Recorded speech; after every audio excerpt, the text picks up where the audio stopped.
The following production is part of the Play Some Video Games podcast network.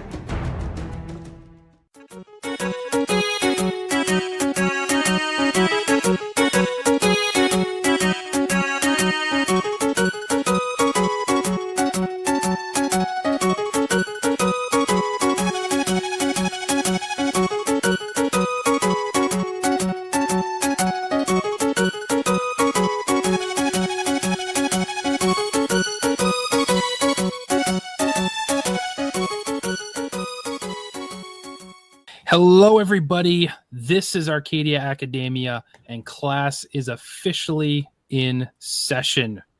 It is I, your host, Kevin, my co-host, as always, Miss Caroline. How are we doing today? Hey, good. I'm very excited for what we're talking about today. That is true. Today's lesson plan is going to be all about Harvest Moon and the Harvest Moon series. This was Caro's choice here.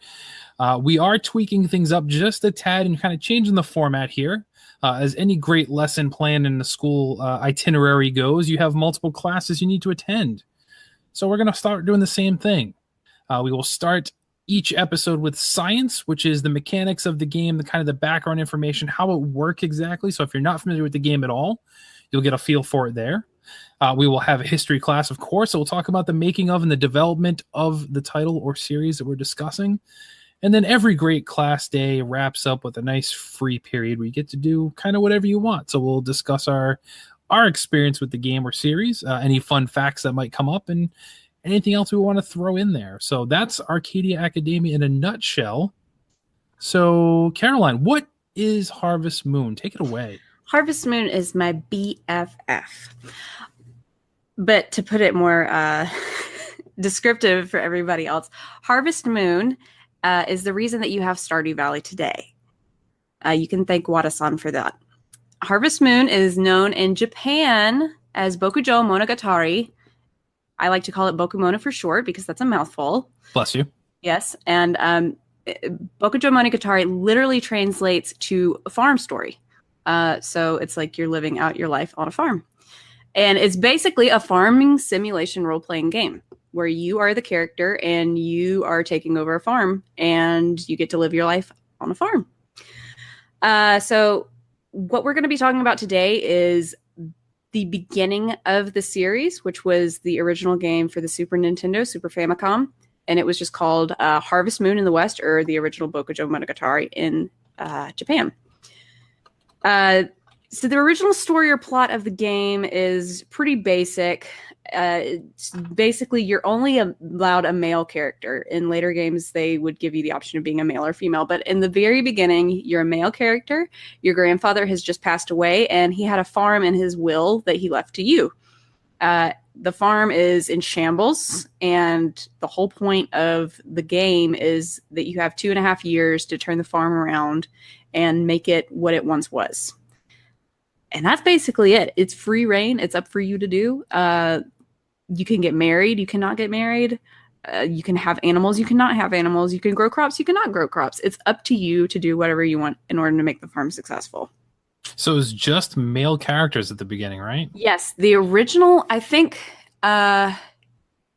GameCube was the first time that they made a separate game with the female character. And then later on in the DS versions, they said, do you want to be a boy or a girl in one game? So that's where we stand. So but for like a decade, they just assumed our gender. Yeah. That wouldn't fly nowadays. And there's a lot of controversy because there's still people that want gay marriage in these current games, and Japan does not budge on that. That's true. That's a valid point there. Mm-hmm. As you mentioned, the game definitely is the reason we have games like Stardew Valley today, and I would even argue to an extent Animal Crossing. But yes, has the mechanics of the original one, which was on Super Nintendo, correct? Yes, the original was Super Famicom, Super Nintendo. That's what I thought. So you had 4 rotating seasons, spring, summer, winter, fall, just like you do in any of these types of games. 30 days each. So it was a pretty good length of time. It wasn't like an instant, a game week goes by and all of a sudden it's a new season. Give enough time to do stuff. 4 months, but 4 seasons type Right. thing. Yeah. You wake up each day at 6 a.m. as you're known to do on the farm. All these types of games, normally your character wakes up pretty early. The day does end a little bit earlier than games like Stardew Valley do, and it wraps up by 6 p.m. Music stops, gets dark, kind of signals you to go home and go to bed. Yep. Well, and if we're just talking mechanics, the general basis of the game is you need to get currency to keep your farm. It's a business. So you raise crops, you go and you buy seeds and you plant the seeds and you grow the crops for profit and sell them. And you can also get animals like cows and chickens, and they, once they're grown, will produce eggs and milk that you can also sell off for currency. In addition, if you are not comfortable with the crops and the animals in the very beginning, like I was not, they have items in the wild that you can forage and sell those. Also, if you have a fishing rod, you can go fishing and sell your fish for currency. And everything that you want to sell goes in a shipping bin at the end of each day, and that's how you get your money. Yep. So pretty much identical to what Stardew Valley does now as far as the whole, hey, throw your stuff in the shipping container and somebody will come by and give you money for it. So it's all good. Right. Just like, as we mentioned, Stardew Valley, you have your typical farm tools, your axe, your hoe, your scythe, your watering can, and your hammer to do all your farming type stuff. And as you do those actions, of course, your stamina goes down, which will make you tire out earlier and need to go to bed or end your day sooner than you might want to if you do too many of those activities. You can, of course, upgrade them to different versions throughout the game so that you last longer, use less stamina, to, chop down trees, break down rocks, till your soil, that kind of stuff. And you can, of course, just like with anything else, you eat things to kind of increase your stamina. It's in the form of power berries in the Harvest Moon series. Yep. So what a star drop is to increase your stamina in Stardew Valley, you got a power berry was the very first. So one of the biggest things that this game is known for is the ability to have relationships with the other villagers. And what I mean by that is most places you have NPCs that you just interact with. This game, you can give gifts to everybody and up their affection with you. And even with 5 lucky ladies in town, they have the potential to marry you if they end up getting to know you well enough, aka if you woo them enough with their favorite items. Those are done by cutscenes, and for the female villagers, it's what we call heart events, and you have to see a certain amount of those heart events in order to actually be able to marry them. That's kind of like their requirements. And you actually can have children with these kids. So full circle. Yeah, it's pretty fleshed out when you think of games during that era, Super Nintendo, Super Famicom age. Like there's a lot of detail to this. Like they could have easily cut out and not have the whole relationship management. Right. And if they did, maybe, you wouldn't be able to marry somebody or especially not have kids. So it was kind of like you hadn't really seen a game like this prior until it kind of dropped there. Mm-hmm. With those type of heart event cutscenes, as you mentioned, too, there's other opportunities to build that rapport with the town, with the village through festivals and special events that they'd hold in like the town square. And it'd be kind of a special day where it limited what you could do. Like you couldn't necessarily do all your normal farm activities because the special event was going on. Right. So you had like a egg festival, harvest festival was the big one. And you'd use those events to raise friendship and relationships at the same time too, to get those heart events. Mm-hmm. And for people that are wondering, well, what's the point of playing this if there's no real true end to the game? There are sort of achievements as there are in Stardew Valley. There are certain things that you can do in order to beat the game if you want to. I'm just going to list off everything that you can do in the first game to quote unquote beat the game. So you can ship 200 or more of the same crop, which can be done multiple times for each and every crop. And there's actually not that many crops in the first game. Yeah. You can obtain 4 or more cows. That's a great hard thing to do. Also obtain 4 or more chickens, which is even harder to do. I'm just kidding. You can treat one cow really, really well and get its affection maxed, and that is an achievement called Mootastic. Can I just say the cows to me is one of the most memorable things in Harvest Moon. Yeah. They're just cute. They're adorable. The bubble cow from the DS days. Totally. absolute best one. And it's so popular today that they've still made it an unlockable version of a cow in the current games, even though they changed the style. It was so popular that now if you get, certain amounts of achievements in the current games, you can unlock the bubble cow. It's called the bubble cow. Science needs to work on a way to actually make a bubble cow. That would be so cute. I would never eat meat again. That'd be tough. Continuing on with the achievements or the beating the game thing, there's one called routine, which just means you have a lot of cows and chickens, and I guess that's your routine, dealing with a bunch of animals all day. You can get married, and that's ending. Or you cannot get married, but make sure you have 100 happiness, and you're just happy being single. It's bachelor life. Yep. Alternatively, you can be a complete player. This is called Casanova, which is where you get all 5 of the girls up to complete max affection, but you don't marry any of them. You're just a player. Not a player. He just crushes a lot. I'd have something to say to that boy. You can also get endings by having 1 child. And not only can you have 1 child in this game, you can have 2 kids. So if you have 2 kids, you also get another ending. The max happiness that you can have in this game is 800. There's kind of just like I don't remember if it's shown or hidden or what, but the game knows how many happiness points you have. If you have 800 happiness, you're considered like the happiest dude on earth, and you get really, really high happy ending. But the ultimate ending is if you are married, you have 2 children, you have obtained all the power berries for your stamina, you have the highest happiness level, you own at least 1 of every animal, you hug your dog 100 times because that's the magic number, and you have 10,000 gold, which is actually not that hard to do. No, I was saying 10,000 gold is probably the easiest out of all these things to do. Right. So you hear that, Kyle, if you're listening, you get to hug a dog 100 times and you get like an achievement for that. You'd love that. Now that is only, you can only do that once per day and it counts. So you have to do it 100 days, which is less than a year. And the worst ending of all is if you abandon the farm and you don't do anything. It means you suck at life. Suck at farming, more specifically. Farm life. Yeah. You just don't care, and your poor grandfather left you all of this and you squandered it. How dare you? Yeah, it's terrible. So that wraps the science section, so the hard facts of how the game works, the mechanics there, to kind of give you an overview. If for some reason you're not familiar with the series at all, that should at least get you up to speed with what we're talking about. Like we said, we made the comparison a couple different times here. If you're not familiar, but you know Stardew, it's essentially Stardew's grandfather. That's what started the whole thing there. So we're going to move on over to the history thing, talk about the development and the progress of Harvest Moon throughout the series, the generation, if you will, and give you the background there.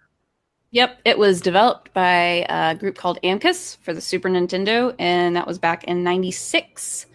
I think Kevin knows about the localization. Yeah, local. So it was released in Japan in 96, was released in the US in 97, and Nintendo produced it in Europe in 98. So it was a little bit staggered release there, which was pretty common during that age. For the most part, we still saw a lot of games not get a worldwide release or even in the same year. It was also released on the Satellaview? Satellaview, yep, and 4 downloadable parts. And then, of course, it was re-released, as Nintendo is known to do, on the Wii and the Wii U Virtual Consoles. It is not available. The Virtual Console's still there. We just don't get it on the Switch. Yeah. And to my knowledge, there is nothing available on the Switch yet to fill this gap, correct? This is correct. Okay, just Stardew Valley, essentially nothing from the Harvest Moon series. Right. Story of Seasons, we'll talk about this later, is in production. Okay. It was localized by Natsume, but in Japan, it was created by a guy named Yasuhiro Wada. Awesome dude.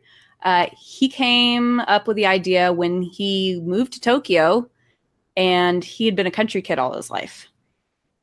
He really missed the ideals that you had growing up on the farm, and he missed that. So he said, people in the city should probably learn to appreciate what people do on the farms.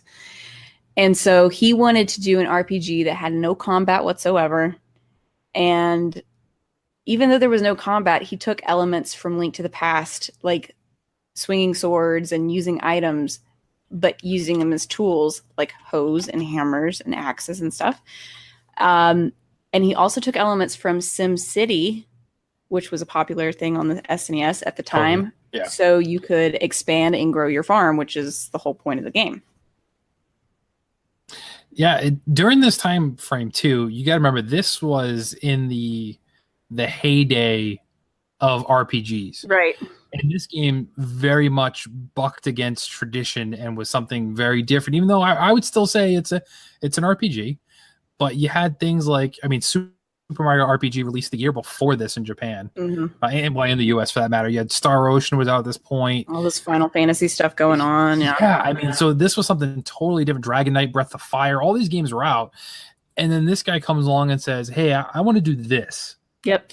So that leads to the issues in production. So when it was greenlit and they said, okay, let's do this, let's make this game, it wasn't a big staff, very small budget. I mean, they were stretched thin. You know, we always hear the horror stories of development where, you know, coders and developers are working super long hours, you know, working through weekends, working through holidays, especially in Japan where like they don't even go home in some cases. They just stay there. Yeah, and sleep overnight. Yeah, so this really frustrated Wada. And I mean, he was ready to throw it away at one point, given, you know, this was his brainchild. He really wanted to happen. And you mentioned his he wanted to make a game that kind of reflected his upbringing. This reminds me very much of what Miyamoto does. Right. Like it's always something from childhood or there's a concept of life that inspires him to make these games. So in spirit, this is very much the same type of developer work, a very, you know, creator behind there. Staff was eventually reduced from the 10 initially, which is already small, down to 3, counting Wada himself. So this was certainly having to convert to a pure labor of love. They had 6 months to complete the game, but a lot had to be cut because of that 6-month time frame and obviously staff time frame. But everything that was cut from the first game was resurrected to Harvest Moon 64, which I know he said personally was the closest game to his ideal concept of what Harvest Moon was supposed to be, which obviously on the 64 was released much later than what the original one was. Yeah, it was, at least a few years later, because, you know, this SNES one was already overlapping the N64 because the N64 came out in 96. That's true. Yeah, right. This one came out at the tail end of the SNES lifetime in Japan and overlapped in N64 in the West. So for that reason, I'm not sure if it did very well. It certainly, I remember it didn't pick up very much in the West until Harvest Moon 64. Yep. Yeah, it was 3. So Harvest Moon 64 released in 1999. So yeah, it was 2 years later. Right. And that's why my cartridge cost me $200 for the SNES. Yeah. There's not many of them floating around. No. As for its legacy and the games that it has produced since then, Harvest Moon is a very profitable, very popular series amongst its niche following. And it has produced stuff like Stardew Valley. I mean, people have basically made their own fan games, and Stardew Valley was one of them, and it obviously is very popular. But for the Harvest Moon series itself, these have been on both not just Nintendo, but also Sony has gotten a few of them. The original game was on the Super Nintendo. We had the Harvest Moon on Harvest Moon 64 on the Nintendo 64. Our first PlayStation game was called Back to Nature on the PS1. Then PlayStation got another one on the PS2 called Save the Homeland. The GameCube got A Wonderful Life, and this is where we got the first split into the girl version. Yeah, we got a remake where you played as the girl and went for the boys instead of the girls, called Another Wonderful Life. You had 2 on the Wii, and that was a total of 8 or 9, depending on if you count the girl version separately as console titles. In terms of handhelds, it's much more popular on handhelds because I think people it's one of those things that you want to take on the go. And, it lends itself much better, I think, to portable. Right. So there were 3 on the Game Boy or the Game Boy Color. There was 1 on the Game Boy Advance, and then there was also, that was at the same time that the GameCube was out, so they made Friends of Mineral Town and more Friends of Mineral Town for the girls. There were 4 on the Nintendo DS, or 5 if you include Tale of Two Towns, which was also released jointly on DS and 3DS. I played it personally on 3DS. 3 or 4 on the 3DS if you include Tale of Two Towns. The last one that we've had on Sony, they had a big gap from the PlayStation 2. The last one that we've had there is on the PlayStation Portable, which was Hero of Leaf Valley, and they have not gotten one since, and that's been several years ago. Yeah, it's old. And here we stand today. They've got 13 or 14 portable titles, depending on how many, if you want to include Tale of Two Towns as a separate release for both of them. Unfortunately, they didn't have any on the Wii U, which was the first time since the Super Nintendo that we didn't have anything on a Nintendo home console. But they have announced that there is one in development for the Switch. They announced that very soon after the Switch was announced. Yeah, so hopefully we see something E3. I would think we have to. I've been praying, but it still takes a long time for localization to happen. So even though it might be coming out in Japan, it might be 8 or 9 months before we see it in America. Valid point. In addition to the actual games in the Harvest Moon series, there are spin-off series that are done by the same groups of people and the same company, and localized up until recently by the same folks. Rune Factory you're still doing the farming and the marrying type thing, but there's also dungeon aspects. Mm-hmm. So you go through and clear dungeons and do a story that way. That's a super fun series, and unfortunately, it looks like it's dead. Yeah. We haven't had a game since Rune Factory 4 on the 3DS, and the company was bought out, and Rune Factory 5 people were set to do some other task. And it's just really sad that it's such a great and profitable series, but they don't have the people for it anymore. And there's also a shakeup that we'll talk about in a second. Innocent Life was a one-time thing for the PlayStation Portable, which was like a futuristic sci-fi type Harvest Moon, which was interesting. Cool. Return to Pueblo-Croix, which is the actual. I don't know if anybody's played Pueblo-Croix. I've heard of it, and I had no idea until seeing your research here that it was tied to Harvest Moon at all. Well, it's not. It's just an RPG series, but the people that are doing it, or the Harvest Moon group or Bokomono people, wanted to get together and kind of revitalize Pueblo-Croix. So they were like, let's make a farming aspect of it. And it's called Return to Pueblo-Croix, A Story of Seasons Fairy Tale. We'll talk about why it's called Story of Seasons in a second. Okay. And then poor Wada, he decided to have this other one called Hometown Story, which was on the 3DS. And it was all about you running a store and getting married in a little small town. And it was a terrible game. It was really bad. But I think it's like $5 now if you want to buy it. Is it on the eShop? Can I get some gold coins for it? I don't know. You probably can buy it online or on the eShop. I'm not exactly sure of the price. They might have taken it off the eShop. It was that bad. But I've been talking about Story of Seasons all this time, and I need to explain what the heck Story of Seasons is. This is a big deal, and it's huge and just long-lasting confusion for everybody that's grown up with the Harvest Moon series and people that have tried to get back into the series, and they just don't know any better. So I'm going to set the record straight. In 2014... there was a big thing that happened. Natsume, which is the localization team for North America, had been in charge of all English translation and distribution in North America from the beginning in 1996 when they were working on the original Harvest Moon Super Nintendo game up until 2013. And then they started releasing, the whole time they had been releasing the Bokujo Monogatari series under the moniker Harvest Moon. That was their name, their title. They owned it. In 2014, however, Marvelous, which is the producer of the entire Bokumono series, stated that their latest installment for the Nintendo 3DS was going to be localized by their own in-house publisher, which is Xseed Games, and I'm sure a lot of you guys know about them. They had been a current and very prominent publisher for Marvelous for some time, and they just finally decided, why aren't we using these guys to localize our own stuff in America? This just doesn't make any sense to be going to an outside source. So, as Natsume owned the Harvest Moon name, Xseed started publishing the entire Bokemono series under a new name in North America called Story of Seasons. So every game that comes out that is the same Bokemono development team, publisher, published by Marvelous, is now known as Story of Seasons.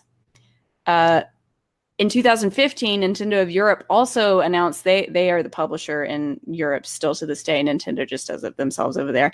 That they are also handling European distribution of Bokemono as Story of Seasons as well. So in North America and in Europe, and I believe in Australia too, anytime you see Story of Seasons, that's the original Bokemono. That's the same group and Marvelous and Wada and everybody that created the original Harvest Moon series.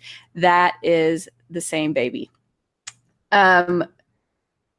Natsume still makes their own Harvest Moon games, which is what really, really sucks because they own the title and they've made so much money off of these games over the years. And they're like, this is a cash cow. Why can't we keep going with it? They've made their own development team and they've continued to make these Harvest Moon games. I think a couple of them have come out on Steam and on mobile and stuff. They're not just consoles anymore, but the real ones are purely Nintendo consoles and handhelds or Sony. The first one, I believe, was The Lost Valley. And ever since The Lost Valley, if you see a Harvest Moon game, it's not the real Harvest Moon anymore. And they are not good.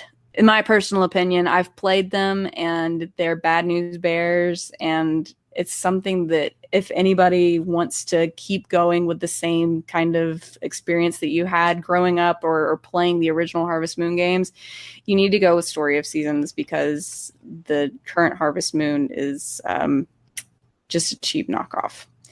But people are still confused about it because, you know, they see, oh, this Harvest Moon, you know, that's the same Harvest Moon. And no, it's not. I'm sorry to tell you. But the good news is the original team's still making stuff. So you just have to do your research and go for Story of Seasons. There's 2 Story of Seasons games that are currently out. They're both on the 3DS, the original Story of Seasons and Story of Seasons Trio of Towns. They're both wonderful. And they are currently making a third one for the Nintendo Switch. And I'm super excited. I'm ready for it to come out. So I think that wraps it up about our history. And we've gotten to current date. That does. So we're going to knock and jump right into our free period then. So we're going to talk about all the fun stuff and our impressions of the Harvest Moon, the original and the whole series. Yep. Wrap this show up in a pretty little bow. But before that, let's get into some cheats and fun facts. In the first, the OG. Yep. I think they actually continued this on in most of them too, didn't they? If you keep your dog outside at night, the fences don't break. There's some different variants on how it's worked. If you keep there's something to do in the Game Boy Advance, and I can't remember. It's keeping your chickens in a stone fence or something that like the wolves won't come get them. It's like a variant. But yeah, something similar to that. It's a common mechanic throughout the series, right. Basically. Yep. You can obtain magic beans from Hawker, plant them at the mountain summit, climb to the top, and you find a golden chicken. Yeah, it's like Jack and the Beanstalk. Not a golden goose, but a golden chicken, which you can then sell for 10,000 gold, which instantly makes you hit one of your goals for your best ending. So your ultimate ending. Yep. That works there. If you cut stumps near the carpenter's house, enter the house, and then leaving, it causes the stumps to come back, which basically allows you to have an unlimited supply of wood you can gather there. Just keep doing it over and over again. It breaks the game. It completely breaks the game. You can explain why. I mean, it's something that I've done once, but it's very grating, and you have to do it over and over and over and over again. That's true, because you can go chop the wood, head to the spot to recover your stamina, so you're not out of stamina, and you can keep regenerating the stumps and kind of just keep going, because time stops at 6 p.m. You just kind of encourage you to go home, but you technically don't have to. So you can keep just doing that cycle over and over again, just unlimited wood. Yeah, and in later games, it made it where if you didn't go to sleep, it did affect your stamina, and it did affect your progress the next day. So if you didn't go to bed by a certain time or whatever, your stamina would be half health, basically. So this was the only game that you could do that, and then you could break the game. In addition to that kind of stuff, there's some other cool things. Like if you have a calf in 3 days, and you can get a calf in 3 days instead of like 30 days that it normally takes a full season to grow a calf. into a cow. If you give the cow that's pregnant with the calf a miracle potion and then an animal medicine right after, for whatever reason, it just resets it. And it's like, she's automatically going to have a baby. Okay, great. And that's a really good way if you want to sell your calves for profit. What's in that medicine that makes the cow become pregnant? No, it's not. Oh, the miracle potion? Yeah. Well, I think we know what it means. Artificial Insemination. But the animal medicine, I don't know. The animal medicine obviously makes the baby go super fast. But that is sort of a game-breaking thing. I personally don't sell any of my animals. I keep them until they die, and I feel really bad if I ever sell any of them. Similar to, or the guy that you get the magic beans from, his name is Hawker. Mm-hmm. If he visits you in the winter, you can get him to sell you what's called a money tree, and it's 20,000 gold, so it's ridiculously expensive, but the return on this is actually very, very cool. It's not a money tree. It's not like in Animal Crossing where you hit the gold tree and it gives you bells every day. This thing is actually got a bell on the top of it. And instead of manually pulling and pushing your animals in and out of the barn every single day, or using one of the hand ringing bells that you have to go up to them each and every time individually and say, go back in the barn, it's time to go in.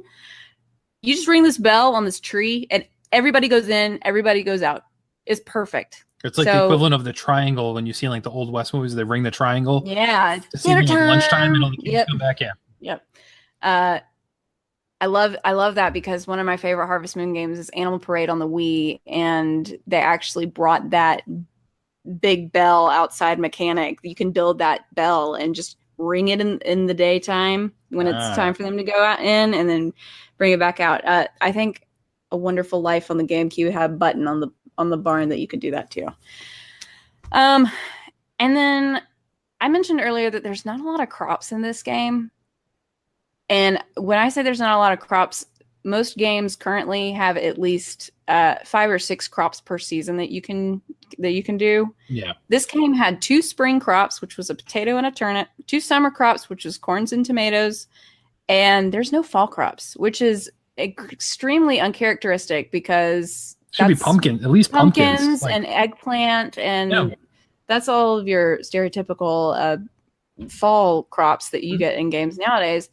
Actually, I think you get more fall crops than you do spring and summer crops in a lot of the Harvest Moon games. Yeah. But this game was kind of skimp on the actual farming, and I chalked that up to the fact that they didn't have a lot of time and they just didn't code all of that stuff in there. But there's no crops in winter. There's never any crops in winter. You make your money in the winter, at least I do, by foraging and fishing and getting stuff from your animals. So that's pretty much it for the cool fun facts on the original game. There's tons to talk about on like the entire series. Well, yeah. It'd be really hard to narrow it down, but we're talking about the original here. So let's talk about our personal stories, impressions, our thoughts around the original. So I'll go first here. And I was late to the Harvest Moon party, much like a lot of people were. To be honest, like you said, it wasn't. The original title didn't get a lot of hype, which is why the used cart is hard to find. There's not a lot out there. It goes for very high right now. Right. I did have it. See, I regret selling my collection because I had amassed over 100 NES games. I had like almost 100 Super Nintendo games. Like I had so much. You had it like way back when. I did, and I picked it up, but I did pick it up late. It was N64 was already out, and I picked it up at a yard sale. Just kind of when I'd go to yard sales, I'd look for any game I didn't have already and just add it to the pile. So I probably paid $5 for the darn thing. It didn't have a box, didn't have a manual. I remember that much. Yeah. But I had the game, and I remember playing it. Now this is after I played, what I would consider to be the heydays of JRPGs, Secret of Mana, the Final Fantasy 3, even Earthbound, stuff like all these games I've already been through by the time I played Harvest Moon. But it had that charm that I'm like, well, this is something different. Yep. So this is before I had Animal Crossing. This is before we had Stardew Valley, which kind of rekindled my love for these types of games. There was this one game that was just very weird. Now, I do recall I didn't spend a ton of time with it, but I do remember it got my attention. I was like, well, this is different. And then we'll talk about the series as a whole. I did come back to it in a big bad way later on. But the first one I played, I just remember it had the charm. It was unique, but it didn't hook me then. Right. So your very first one was the original. Yes. Yep. Oh, interesting. So I didn't come into Harvest Moon until the GameCube. A Wonderful Life is not my favorite anymore. I think Animal Parade is my favorite, but it's still my second favorite. It's also more of a laid-back, lazy, small-town type of feel, and it is what Yasuhiro Wada wanted for his original game plan. It was so profound that I went backwards and played the other games from then. So wow. I went back to 64, and of course, like once you've played the current thing, the things that are behind it are not near as good. But I really appreciated the pixel or top-down view in Harvest Moon SNES. It reminded me a lot of Link to the Past, and he did take a lot of his inspiration from Link to the Past. Yep. But it's really interesting. Everything in Harvest Moon 64 is like a isometric. Everything's at a diagonal, so it's really difficult to get used to. You can only go in like diagonal area, northwest by southwest type areas. And A Wonderful Life was the first time that they broke away from having the same 5 bachelorettes. So the first game, Harvest Moon 64, and then it actually went into the Game Boy Advance. It was all the same girls, and though it was smaller on the Game Cube, I found it more charming.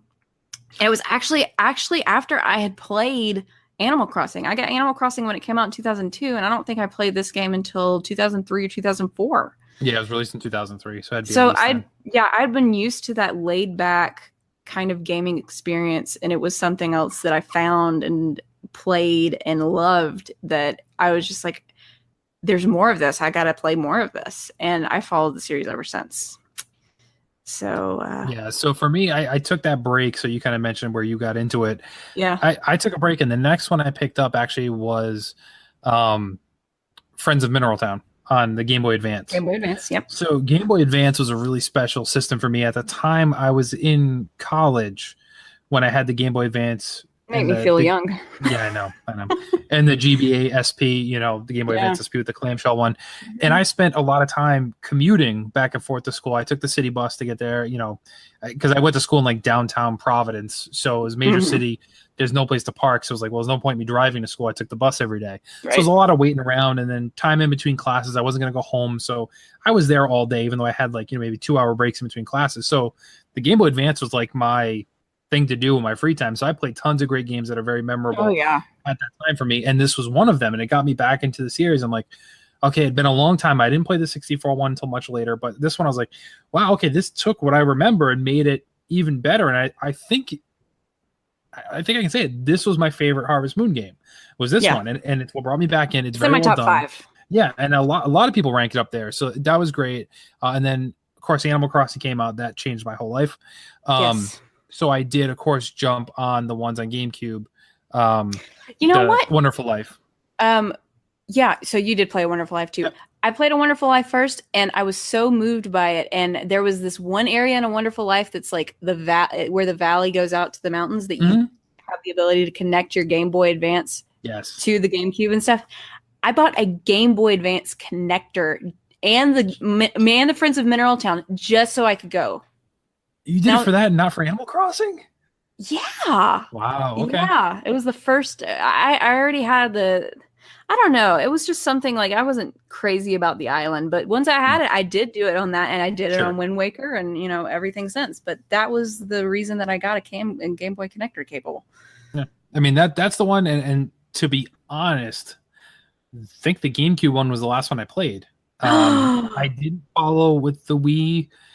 Wii for me, it's obviously a system that brought a lot of people back to Nintendo and got people playing games together in his families because of the motion control, stuff like that. Mm-hmm. The motion controls for me wore off really quickly, and I wasn't a huge fan of them anymore. So there were very select games I would play because I didn't feel like doing There's no motion controls in the Harvest Moon games. I know, but that's why I pulled away and didn't play a lot during Wii. Like I played just the major games. I didn't play a lot of the obscure ones on Wii.